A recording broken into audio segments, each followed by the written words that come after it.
ಕೊಟ್ಟಿರತಕ್ಕಂಥ ಆದೇಶ ಏನಿದೆ ಅದನ್ನು ಸರ್ಕಾರ ಮರುಪರಿಶೀಲನೆ ಮಾಡ್ತೀವಿ ಅಂತೇಳಿ ಈಗಾಗಲೇ ಸಭೆ ನಡೆಸ್ತಾ ಇದೆ ಮತ್ತು ನಡೆಸಿದೆ.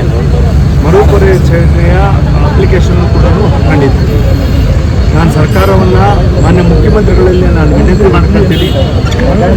ಕರ್ನಾಟಕದ ಕಾವೇರಿ ವಿಚಾರವಾಗಿ, ಕಾವೇರಿ ಕೊಳ್ಳದ ವಿಚಾರವಾಗಿ ಇರತಕ್ಕಂಥ ರೈತ ಬಾಂಧವರು ಮತ್ತು ಕುಡಿಯುವ ನೀರಿನ ವ್ಯವಸ್ಥೆ, ಇಲ್ಲಿಯ ಜನರ ಮಂಡ್ಯ ಮತ್ತು ಈ ಭಾಗದ ರೈತರ ಕುಡಿಯುವ ನೀರಿನ ವ್ಯವಸ್ಥೆಗೆ ಮತ್ತು ಕೃಷಿ ಬೇಕಾಗಿರ್ತಕ್ಕಂಥದ್ದು ಮತ್ತು ಬೆಂಗಳೂರಿನ ನಗರ ಪ್ರದೇಶಗಳಿಗೂ ಕೂಡ 8ನೇ ಹಂತದ ಕಾವೇರಿ ನೀರನ್ನು ನಾವು ಅಲ್ಲಿಂದ ಕುಡಿತಾ ಇದ್ದೀವಿ ಮತ್ತು ಮೇಕೆದಾಟಿನ ಪ್ರಾಜೆಕ್ಟ್ ಮಾಡಬೇಕು ಅಂತ ಹೇಳಿ ನಾವು ಮಾಡಿರ್ತಕ್ಕಂಥ ಸಂದರ್ಭ ಮಾಡೋದು. ನಾನು ಮಾನ್ಯ ಮುಖ್ಯಮಂತ್ರಿಗಳು ಸನ್ಮಾನ್ಯ ಡಿ.ಕೆ. ಶಿವಕುಮಾರ್ ಅವರಿಗೆ ವಿನಂತಿ ಮಾಡ್ಕೊಳ್ತೀವಿ.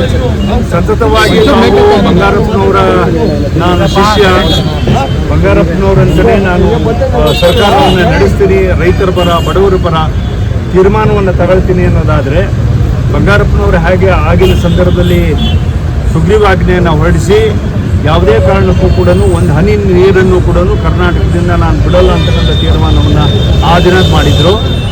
ಬಂಗಾರಪ್ಪನವರ ಶಿಷ್ಯರಾಗಿ ತಾವು ಇವತ್ತು ನಾನು ವಿನಂತಿ ಮಾಡ್ಕೊಳ್ತೀನಿ, ಬಂಗಾರಪ್ಪನವರು ತಗೊಂಡಿರ್ತಕ್ಕಂಥ ದಿಟವಾಗಿರ್ತಕ್ಕಂಥ ನಿರ್ಧಾರವನ್ನು ತಾವೂ ಕೂಡ ತಗೋಬೇಕು ರೈತರ ಪರವಾಗಿ ಮತ್ತು ಕಾವೇರಿ ವಿಚಾರವಾಗಿ ಅಂತೇಳಿ ನಾನು ವಿನಂತಿ ಮಾಡ್ಕೊಳ್ತೀನಿ. ಯಾಕಂದರೆ ಮಳೆ ಆ ಪ್ರಮಾಣದಲ್ಲಿ ಆಗಿದ್ದರೆ ನಾವು ಯಾರೂ ಕೂಡ ಇಷ್ಟೊಂದು ಯೋಚನೆ ಮಾಡಬೇಕಾಗಿರಲಿಲ್ಲ. ಇವತ್ತು ಕರ್ನಾಟಕ ಬರಗಾಲದ ಛಾಯೆಯಲ್ಲಿದೆ, ಬರಗಾಲದ ಪರಿಸ್ಥಿತಿಯಲ್ಲಿದೆ. ರೈತರು ಇವತ್ತು ಕಬ್ಬು ಹಾಕ್ಕೊಂಡು ಮತ್ತು ಬೆಳೆಗಳನ್ನ ಹಾಕ್ಕೊಂಡು ಇವತ್ತು ಸಂಕಷ್ಟದಲ್ಲಿದ್ದಾರೆ. ಕಾವೇರಿ ಕೊಳದಲ್ಲಿ ಕುಡಿಯೋ ನೀರಿಗೂ ಕೂಡ ಹಾಹಾಕಾರ ಬರ್ತಕ್ಕಂಥ ಸಂದರ್ಭ ಇದೆ.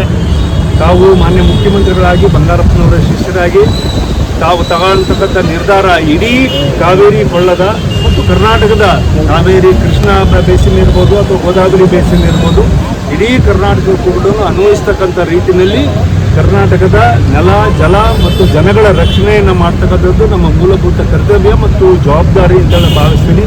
ಆಡಳಿತ ಮಾಡ್ತಕ್ಕಂಥ ಸನ್ಮಾನ್ಯ ಮುಖ್ಯಮಂತ್ರಿಗಳು ದಿಟವಾಗಿರ್ತಕ್ಕಂಥ ನಿರ್ಧಾರವನ್ನು ತಗೋಬೇಕು ಅಂತೇಳಿ ನಾನು ವಿನಂತಿ ಮಾಡ್ಕೊಳ್ತೀನಿ. ಯಾವುದೇ ಕಾರಣಕ್ಕೂ ಕೂಡ CWCಗೆ ತಗೊಂಡಿರ್ತಕ್ಕಂಥ ಸೆಂಟ್ರಲ್ ವಾಟರ್ ಕಮಿಟಿ ತಗೊಂಡಿರ್ತಕ್ಕಂಥ ನಿರ್ಧಾರ ಏನಿದೆ ಇದು ಅನ್ಸೈಂಟಿಫಿಕ್ ಆಗಿದೆ, ಅದು ನ್ಯಾಯಬದ್ಧವಾಗಿಲ್ಲ ಮತ್ತು ಯಾವುದೇ ಕಾರಣಕ್ಕೂ ಕೂಡ ತಾವು ಮಾನ್ಯ ತಮಿಳುನಾಡಿನ ಮುಖ್ಯಮಂತ್ರಿಗಳಿಗೆ ನಾವು ಹೆಲಿಕಾಪ್ಟ್ರಲ್ಲಿ ಏರೋಲ್ ವ್ಯೂವನ್ನು ಮಾಡಿಸ್ತೀವಿ ಅಂತಕ್ಕಂಥದ್ದು ಏನಿದೆ, ಇದನ್ನು ಮಾನ್ಯ ಮುಖ್ಯಮಂತ್ರಿಗಳು ತಮಿಳುನಾಡವ್ರನ್ನ ಕರ್ಕೊಂಡು ಬಂದು ಮಾಡಿಸೋದಕ್ಕಿಂತ CWC ಅವ್ರನ್ನ ಕರ್ಕೊಂಡ್ಬಂದ್ಬಿಟ್ಟು, ಯಾಕಂದ್ರೆ ತೀರ್ಪಡೋರು ಅವ್ರನ್ನ ಕರ್ಕೊಂಡ್ಬಂದ್ಬಿಟ್ಟು ಮಾಡಿಸಿ ಇದನ್ನು ನಿಲ್ಲಿಸ್ತಕ್ಕಂಥ ಕೆಲಸವನ್ನು ಮಾಡಬೇಕು. ಮತ್ತು ಮೇಕೆದಾಟನ್ನ ಇಲ್ಲಿ ನಮಗೆ ಗೇಜ್ ಇಲ್ಲದೇ ಒದ್ದಾಡ್ತಾ ಇದ್ದೀವಿ. ಗೇಜ್ ಇಲ್ಲಿಟ್ಕೊಂಡು KRS ಗೇಜ್ ಇಟ್ಕೊಂಡು ನಾವು ಅಲ್ಲಿ 10 TMC ನೀರನ್ನು ಬೆಂಗಳೂರು ಉಪಯೋಗಿಸ್ತೀವಿ. ಅದ್ರ ಗೇಜ್ ಪೂರ್ತಿ ನಮಗೆ ನೀರು ಮೆಟ್ರೋ ಡ್ಯಾಮಿಗೆ ಹೋಗುತ್ತೆ, ಸಮುದ್ರಕ್ಕೆ ಹೋಗುತ್ತೆ.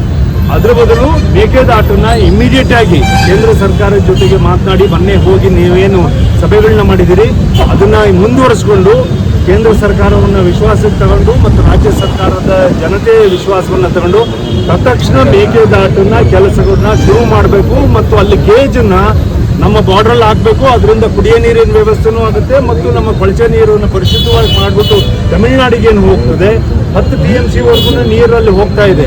ಅದರ ನೀರನ್ನು ಕೂಡ ಗೇಜನ್ನು ನಾವು ಹಿಡಿಯೋದಕ್ಕೂ ಕೂಡ ಸಾಧ್ಯವಾಗುತ್ತೆ. ದಯಮಾಡಿ ಕರ್ನಾಟಕ ಸರ್ಕಾರ, ಮಾನ್ಯ ಮುಖ್ಯಮಂತ್ರಿಗಳು ಮತ್ತು ನೀರಾವರಿ ಸಚಿವರು ಶ್ರೀಯುತ ರಾಮಲಿಂಗಾರೆಡ್ಡಿ ಅವರು ಮತ್ತು ಉಳಿದಿರ್ತಕ್ಕಂಥ ಸಚಿವ ಸಂಪುಟ ಮತ್ತು ಎಲ್ಲ ಕೇಂದ್ರದ MP ಅವರು ಮತ್ತು ಎಲ್ಲ ಸಚಿವರು ಕೂಡ ಒಗ್ಗೂಡಿಸಬೇಕು.